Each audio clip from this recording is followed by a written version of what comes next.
In this lecture, I'd like to highlight a very important note when it comes to website penetration testing. Websites are installed on web servers on normal computers, like we said before. These normal computers have IP addresses, and using the IP address, we can access our target website.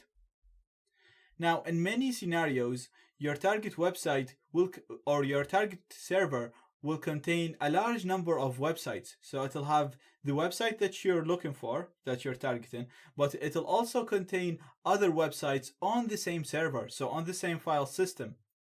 What this means is, if you, for example, could not find any vulnerabilities in your target website, you can try to hack into any other website that is installed on the same server. If you could do that, then you'll be able to gain access to the server. Gaining access to the server basically means you have access to all the other websites, because the server is just a computer and you can literally just navigate to the website that you want to hack and gain access to that website. So if you're trying to hack into a website and you couldn't find any exploits, then the next step will be trying to hack any other website that exists on the same server. So what I mean by exist on the same server is they have the same IP address. So let me show you here an example. I'm going to be showing an example of zaid.com, so my blog, because there is a lot of websites on the same server. And if we look here on robtex.com, and I came down here to names pointing to the same IP address, you can see all of these websites exist on the same server as zaid.com.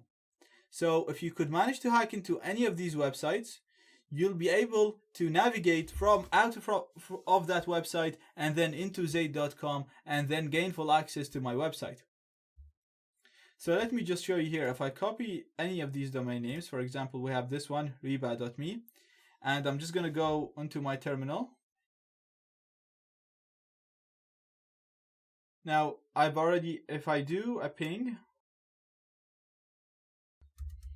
zaid.com, you'll see that this is my IP address of my website.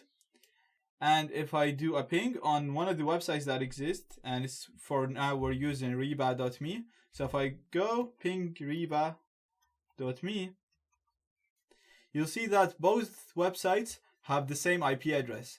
This means that both websites are installed on the same computer, and if we could hack into one of them, we can literally just navigate from that website into the other, from our meterpreter shell or from our PHP shell or any type of shell that we're using. Another way of finding websites on the same domain is using Bing, and it's a really simple way. So if you just go on Bing, and I'm just gonna put IP, and then I'll put the IP of my target website.